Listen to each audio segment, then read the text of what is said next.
Okay, yesterday we had Bitcoin's biggest weekly close ever. So you can see that green candle was Bitcoin's biggest weekly close ever. Now, I think the question that everybody is asking is whether they've missed this pump and whether they should be getting into the market now or whether they should be waiting for some kind of pullback. So I know that that's the question that a lot of people have been asking me. So I figured that what we should do is we should actually look at data. We shouldn't just speculate or just decide without any data whether or not you should be buying now, selling now, sitting on the sidelines now. I think we should actually look at the data. So today I've got the data for you to show you whether this is a good time to be entering the market or whether this is a good time to be sitting on the sidelines and waiting for the dip. So if that's what you're asking, then this is the show for you. Let's get going, guys.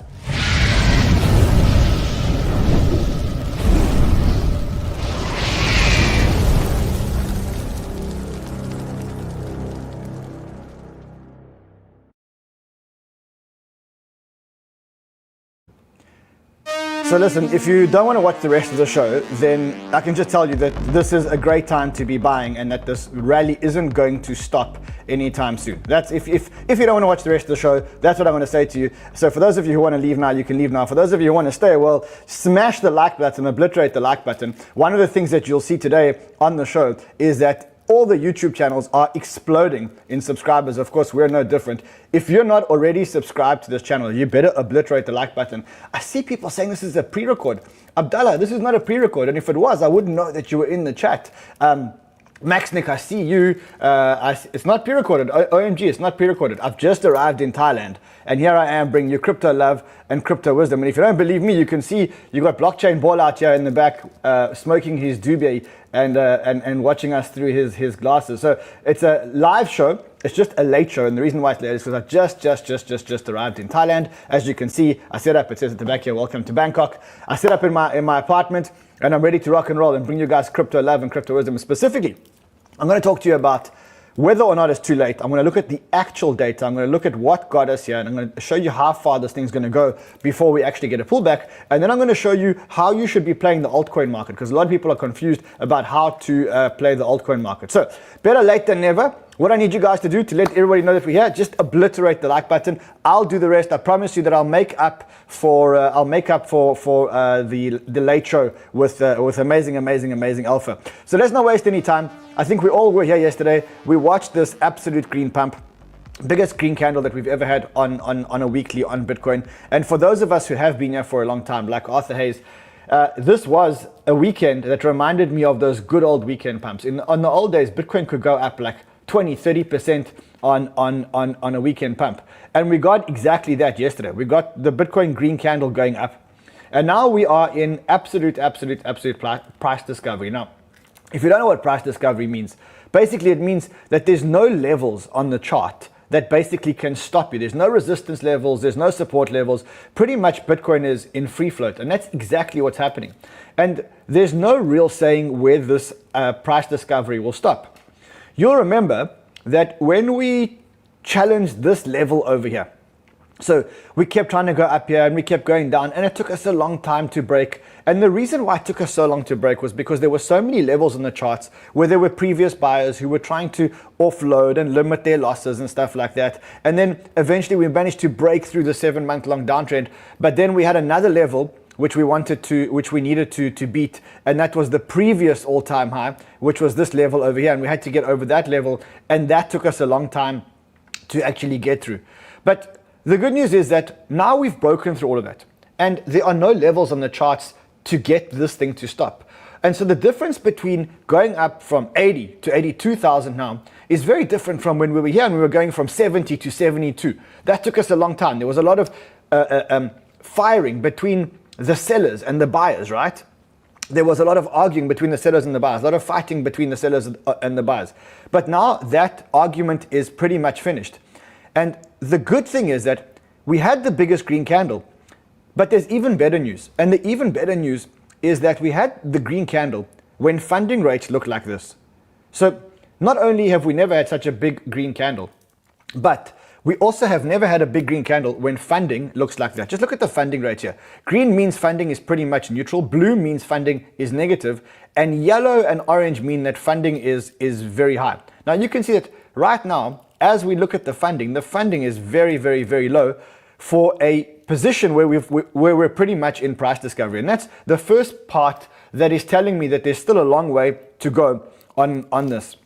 And as I was watching Twitter this weekend, I was like, wow, people were euphoric. You actually couldn't get any alpha on Twitter because everyone was just euphoric, and all people were doing is just being euphoric, just being euphoric, just being euphoric.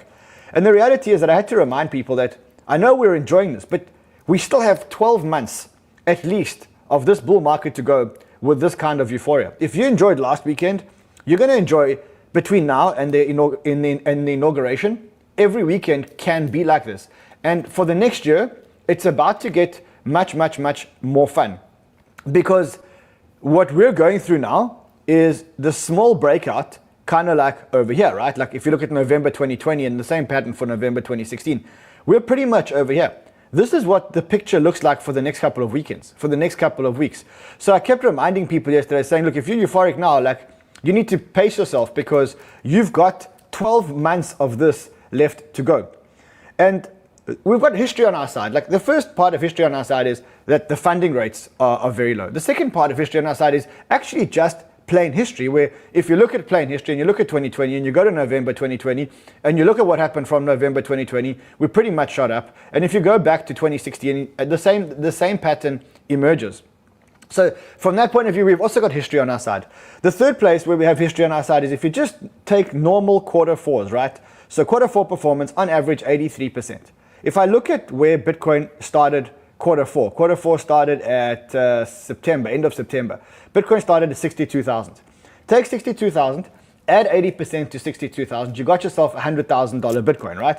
And that can come much, much, much quicker than you actually think, because the RSIs, as 𝗫𝗡𝗥𝗡𝗧 says, the RSIs are so low that we've never had Bitcoin go into price discovery with these kind of RSIs, right? Just think about, like, you got low RSIs, you've got low funding, and you've got Bitcoin in price discovery. I must say, I've been here for a long time. I've been here since you could say I've been probably monitoring the markets accurately since 2016. And I've never seen a scenario like this where the elastic has been pulled so far back and all the fundamentals are looking so beautiful. The next part of history that we actually have on our side, and this is where I said to you guys I actually want to look at real data, is I took two pieces of data. The first piece of data that I took was, I said, let's look at the 2016 and 2020 from the time Trump won the elections and Biden won the elections, what happened to Bitcoin? And then from the time that we actually broke the all-time highs, what happened to Bitcoin? So let's look at the first piece of data first, okay? So from the time that Trump won the elections, that was over here, until the time that we actually had the inauguration, we first went up 63% on Bitcoin. Then we had a 7-day correction. Then Trump was inaugurated, and then we climbed up and we pretty much doubled the price of Bitcoin between when Trump won the elections and probably 6 months later. That was 2016. That's the first bit of data. Now, what you'll see is that if you look at the weekly candles or the daily candles over here, it's pretty much straight line up. And if you look at 2020, it's pretty much the same. Like we had slightly, we had a move up immediately after Biden won the elections. We had a slight dip over here, but generally we spiked up until Inauguration Day. And then after Inauguration Day, or just before Inauguration Day, we had a little bit of a spike 7 days before Inauguration Day. And then we went up another 108%. And so what this data is telling me is that I know a lot of people are sitting back and going, when does this end? When does this end? But if history is anything to go by after elections, what you can see is that the data shows that we move up. Generally, we move up in, I'm not going to say exactly a straight line, because you're going to have some liquidation hunts in the short term when these things happen. And then what lands up happening is you land up going up until just before Inauguration Day. So what we'll do is we'll remember that when we get close to the Inauguration Day, that generally a pullback actually comes before the Inauguration Day. But that pullback usually happens after a long period of pretty much up only. So that's the two pieces of data that I managed to look at. I wanted to look at the data and look at what happens actually after elections. How long do we go up for? Now, the elections happen on the 5th of November. We're on the 11th of November. We're 6 days later.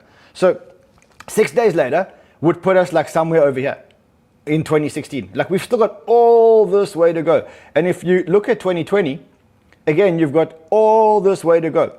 And so for me, this was like the first time to say, look, maybe don't get too scared yet. Then I went and analyzed and I said, okay, hold on a second. Let's look and let's see what happens when Bitcoin breaks the all-time high, right? Let's see what happens, because now we've had like a crazy situation where we've broken all-time high, and we've broken the all-time high at the elections, or just after the elections, which is not exactly the same as 2016. And if you look at what happened in 2016, when we broke the all-time high, we had 52 days of pretty much up only. Yes, we had a small little dip along the way, but we had 52 days of pretty much up only. Then we had a 35% drawdown. Then we carried on going up. Then we had a 35% drawdown. And then we carried on going up until eventually we went up 1,493%. The same thing happened in 2020, where we went up for 25 days after we broke the all-time high, and then we had a 30% correction, and then we went up again, and then we had a 30% correction, right? And so what this is telling me is that probably the wrong time to be scared is to be scared 6 days after the elections. Because if we were to dip 6 days after the elections, we would be breaking quite a lot of rules here. Like the first thing is we would be not following 2020. We would be not following 2016. We would be not following any kind of patterns in the funding rates, because generally what you get is you get the drop downs when the funding rates are high. And right now, if I look at the funding rates like pretty much look green. For all intents and purposes, they're green, except maybe some of the altcoins and some of the meme coins. Pretty much the funding rates are green.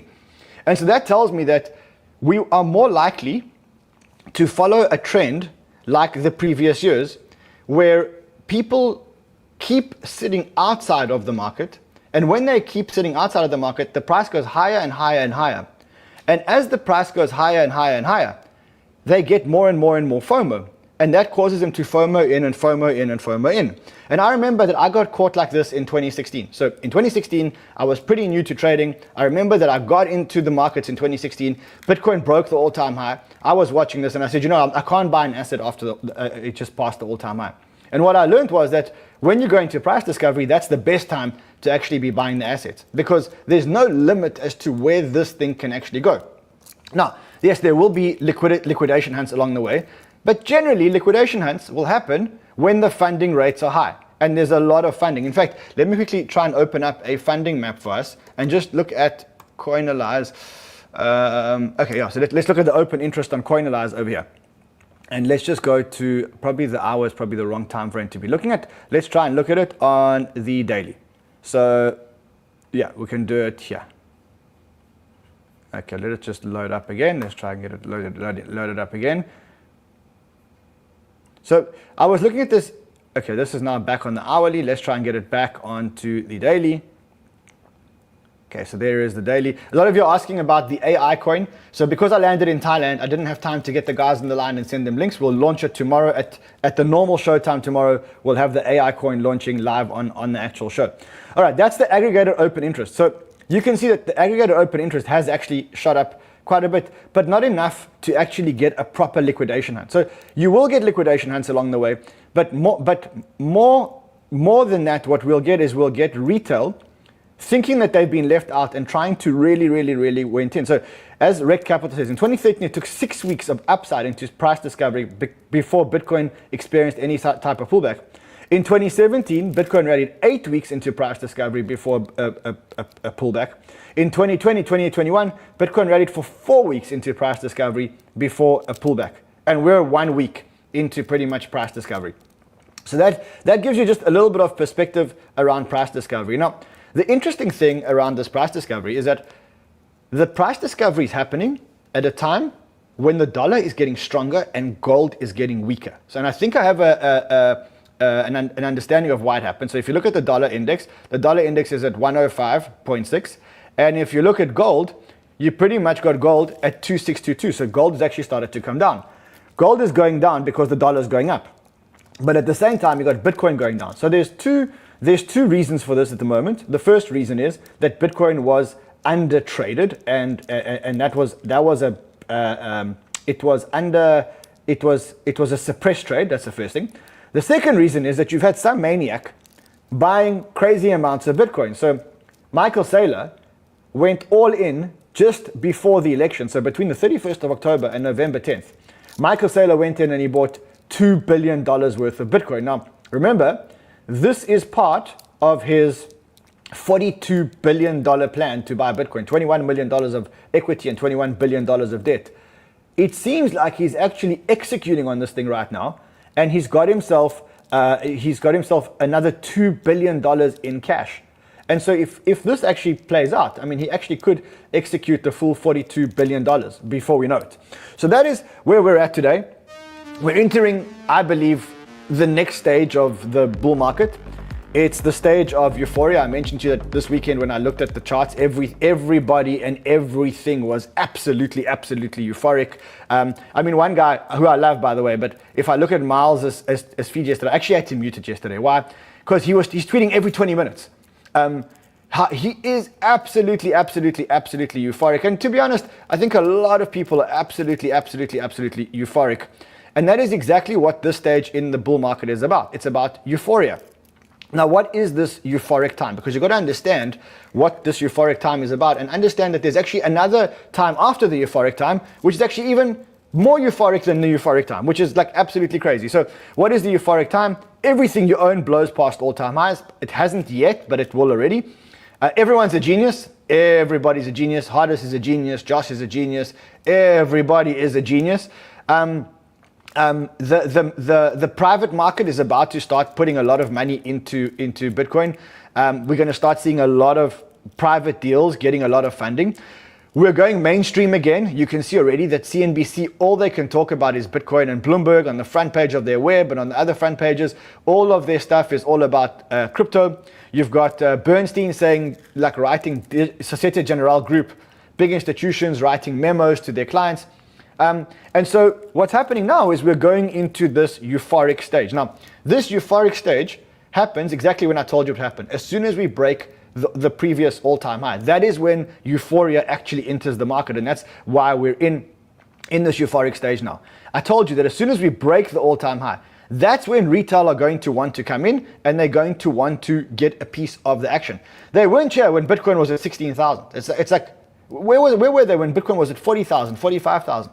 I couldn't get them to answer my phone calls. Today, they are breaking down the door trying to ask me about whether I'm taking a Bitcoin position, what I should be buying. I'll actually show you a couple of things in a second.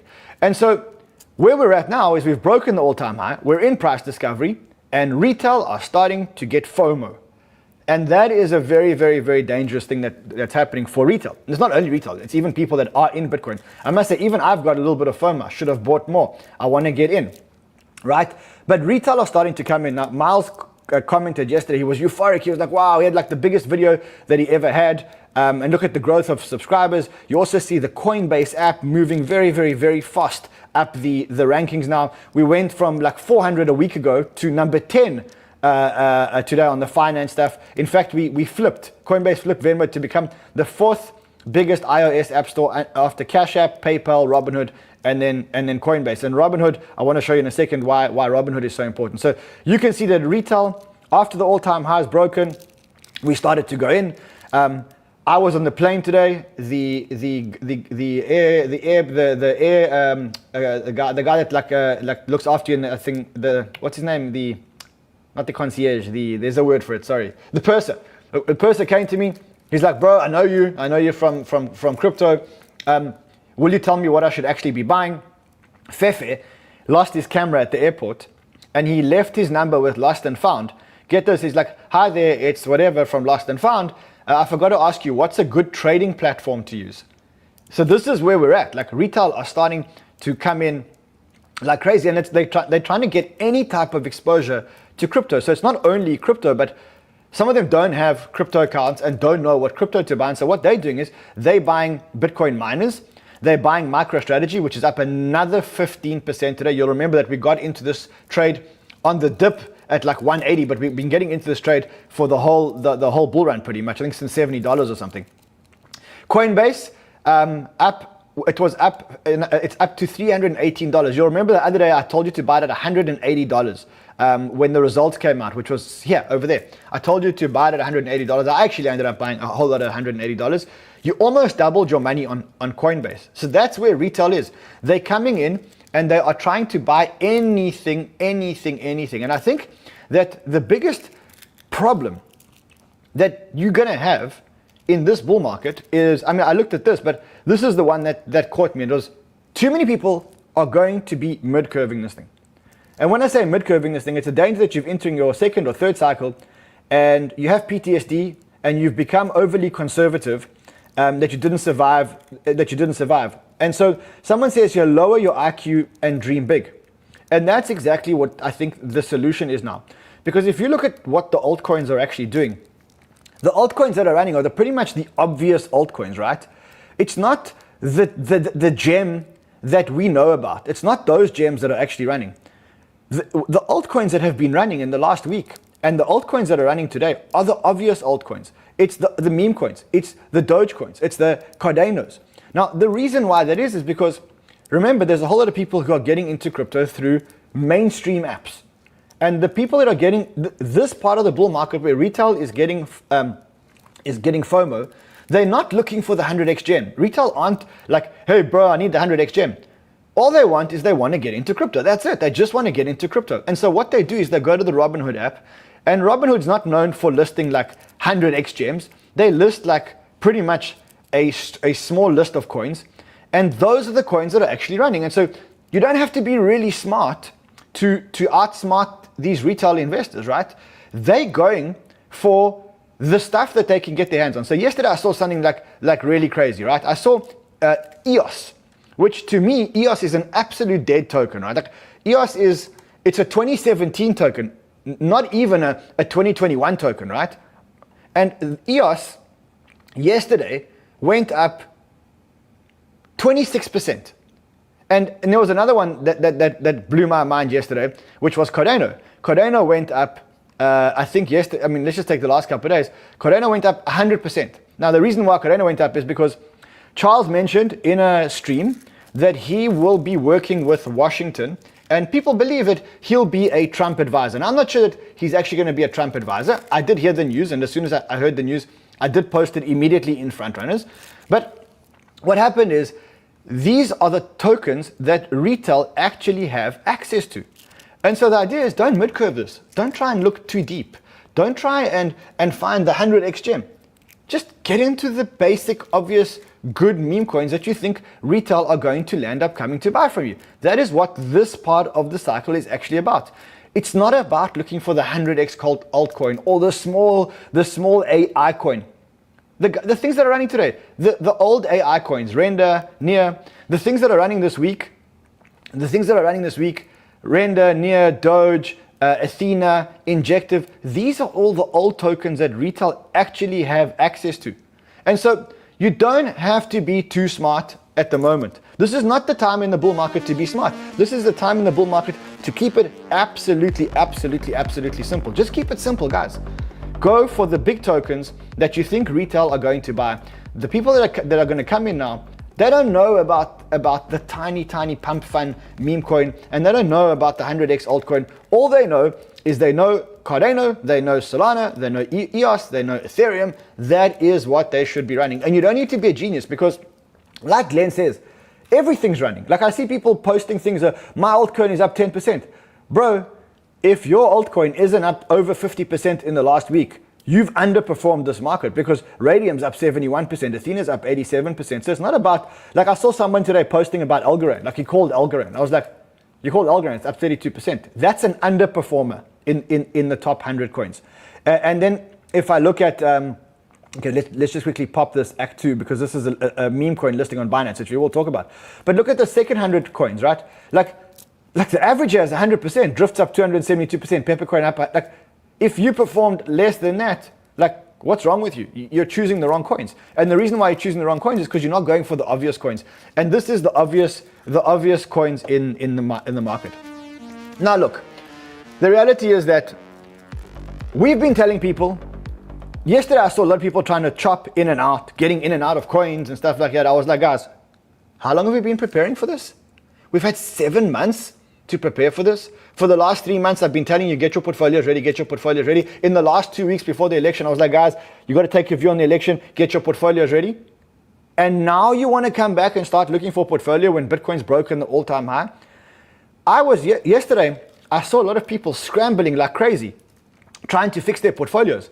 And I was like, hold on a second.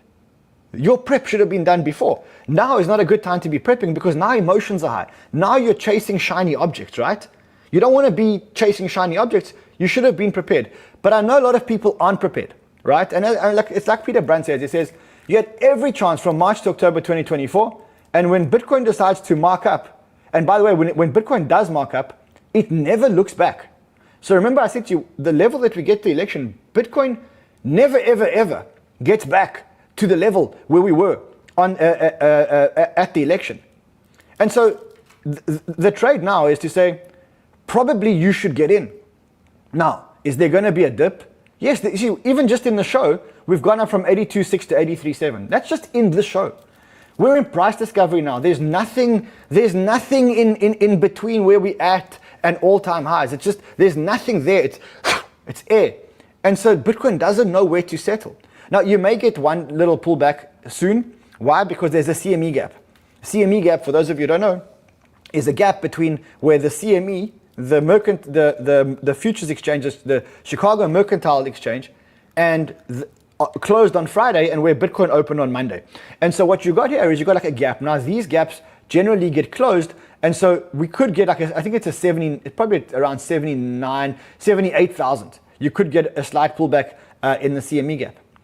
But the reality is that even though you may get the pullback, the real trade right now is probably to start getting into the altcoins. Because even the big naysayers around altcoins, I use Ben Cowan as probably the most conservative. He's smart, but he's very, very, very conservative. He says that he still thinks with Bitcoin dominance at 60%, it's okay to diversify and move down into the altcoin pairs. And you can see that the Bitcoin dominance has been giving us signs that it will continue to go down, right? And so it's very, very, very easy to get altcoins. It's probably the best risk return trade now is to go into the big altcoins, the obvious altcoins that retail are going to be coming into. As 𝗙𝗧 says, he says, the best time to accumulate altcoins was a few months ago. The second best time is now. While Bitcoin is making new highs every day and alts didn't send yet. Get the fuck into alts, or are you expecting some kind of invitation? And so I went to look at the alt season index. Only 39 of 39 altcoins have outperformed Bitcoin. And so that's not happening. And I mean, if you have conviction, and I'll show you the trade that I took, because I did promise you that I was going to show you that I took a very, very, very big ETH trade. Now, I don't usually take big ETH trades. I don't usually take big leveraged ETH trades, but I did take a very big leveraged ETH trade. I want to see if I can actually show it to you without showing you too many other positions in this portfolio. So here is the trade that I took, just so that you can see. I opened a massive ETH trade. You can see it at the bottom of the screen if Hardest removes the comment.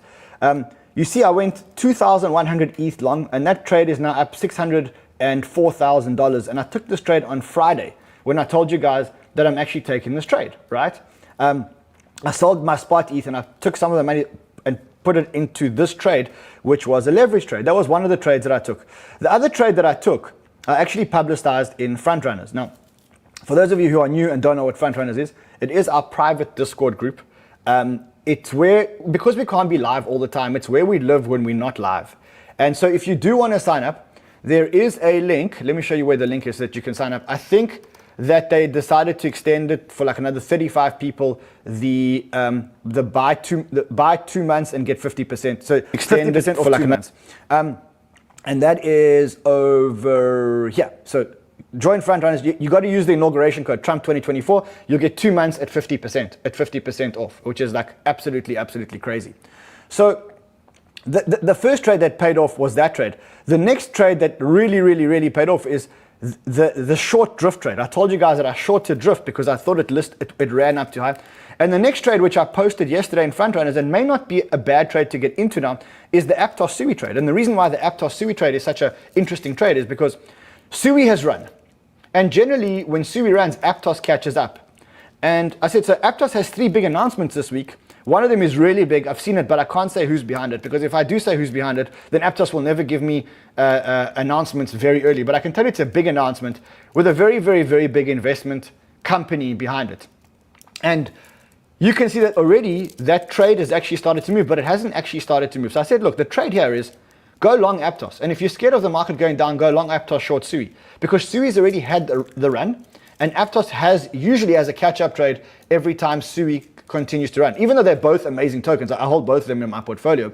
In this case, I think Aptos has got the catch-up trade specifically because I know what the announcement is that's actually coming out. Anyway, going back to it. Right now it's time for the obvious trades. So like for me, ETH, it's DevCon. Obvious trade to be in ETH. I went slightly leveraged. At 5 p.m. on the main stage, we'll unveil the biggest innovation to date. For 1 year, I've been thinking about from scratch the redesign of the Ethereum consensus layer. Could look like that's happening tomorrow. Remember, for retail, ETH is what Bitcoin was in 2017. They can't afford a Bitcoin, so they're going to start getting into ETH. Don't mid-curve this. Just stick to the basics for now. Stick to the basics. You don't have to be too clever. Go for Solana. Why? Because you can see that retail just come in here and they buy Solana. Because when I spoke to the purser on the airplane, I'm like, what are you thinking about? He's like, maybe some Bitcoin, maybe some ETH, maybe some Solana. I'm like, that's all they know. They know Bitcoin, they know ETH, they know Sol. So why are you trying to mid-curve this? They know Dogecoin, right? And that's why, you take the combination of Dogecoin plus Elon and this Department of Government Efficiency not even being set up. And you take that and you say, okay, well, like Dogecoin is one of the coins that is really available on Robinhood, and that's what these Robinhood people are going to trade. Why are you trying to mid-curve this? It's so simple. Don't overthink it. This is not the part of the market, like Glenn says, this is not the part of the market where you want to be overthinking. This is the part of the market where you want to say, keep it simple. Don't look too deep. That's the secret I can give you in this part of the market. When the time comes to look deep, I will start looking deep and I'll tell you exactly where to go. But for now, stick to the basics. Look at Dogecoin. Now, Dogecoin did 50% more volume than Solana today, despite being half of Solana's market cap. You understand what that means? It means that TikTok is coming back. It means that the Instagrammers are starting to come back, right? It means that all these guys are starting to come back. And what are they going to buy? They're going to buy Dogecoin. And when they don't buy Dogecoin, they're going to buy another coin that they relate to. They don't relate to Starknet. They don't relate to EigenLayer. Unfortunately, even though I do have a slight long in EigenLayer, they don't relate to any of these things. You know what they relate to? They relate to Dogecoin and they relate to Peanut. They relate to Peanut, which by the way was listed on Binance today. And what it did was it sucked the liquidity out of a whole lot of other memes that listed on Binance. But maybe that's the simple trade. Maybe the simple trade is look at a list of altcoins, look at the ones that you think that retail will actually relate to, and then look at the ones that haven't got spot listings. Because most retail investors, remember, most retail investors don't know how to trade derivatives, right? So either just go and look and say, look, I think like Popcat is like, it's a no-brainer. Like Popcat is like the next big meme that doesn't have a spot listed on Binance. I don't see any reason why Binance doesn't list it. This is what happened when we got a listing of Peanut. Like, what more do you need? Like, why are you overcomplicating this? Why are you trying to mid-curve this? And so right now, the thing is, keep it simple. Simple is the old AI coins, NEAR, Render. That's simple, right? That is what retail know. That is the stuff that is on this app over here. Here's NEAR, here's Render, okay? Your little AI coin, your little AI coin is not sitting here. Cetus, for example, which has gone up a lot, is not on this list. And so when retail come to FOMO in and buy our bags, they're not going to come and buy your thing here. So that's it. I think it's pretty simple. Just keep it simple. If you want more in-depth calls, join Frontrunners. I told you there is a link below. If you want to join. There's like a few days left. Tomorrow, we're going to launch the AI coin. Also tomorrow, there's the launch of a new network. It's called Peak. Peak is it's a real world it's a deepen chain, basically. It's a chain that is optimized for deepen. Now, the reason why I'm talking to you about this is because a lot of people are going to get the airdrop and they're going to dump the airdrop, and then I'm going to trade this thing with you guys tomorrow. For now, I don't think we need to spend too much time on it. I do want to say one thing before you go. If you're new to this and you don't know how to trade, like you need to learn how to trade. Don't just think that you're going to come here and you're going to make money. You need to learn the rules. If you want to join me and Sheldon at Sheldon Sniper School, I'm going to join this Sniper School with Sheldon. There's a link here. It's free to join. I mean, you just have to sign up. You've got 7 days to sign up and get approved. It's absolutely free to join. Learn to trade with us. If you don't already have an exchange account and you want to be getting 10% off your fees for the first year, there's a link here to sign up to 𝗏𝗏𝗏𝗏. And if you do sign up to 𝗏𝗏𝗏𝗏𝗏, you will get yourself 10% off your fees for the next year, which is huge, I think, if you do it. So that's me for today. I don't want to make it too long, but I am here. I do want to just remind you that tomorrow we are going to launch an AI meme coin live on the show. I know we've been saying it every day now. I know we've been saying it every single day. Why are people saying, is Baked pumping? Because I haven't engaged the market maker yet because we're still contracting new market makers. But I mean, soon we will. Let's just have a look here. Why are people so excited about Baked? Or is it people that want to be excited about Baked? Okay, 14.4. Hold your horses, guys. Hold your horses. We're engaging a new market maker. When we engage a new market maker, we can start getting liquidity back into the market here. Let's quickly just have one last look at the market because everyone's telling me we've broken 84. Okay, we're just under 84. We're at 83. ETH is at 3,232. Let's quickly just look at my quick ETH trade. How is my ETH trade doing? My Solana trade is doing fantastic. 620k up. Okay, not too bad. Not too bad, that trade. I will see you guys again tomorrow. Tomorrow, as I say, it's a massive, massive, massive show. Launching an AI meme coin live on the show. You guys will be here first. You guys will see it first. I'll see you again tomorrow. Until then, trade well, my friends.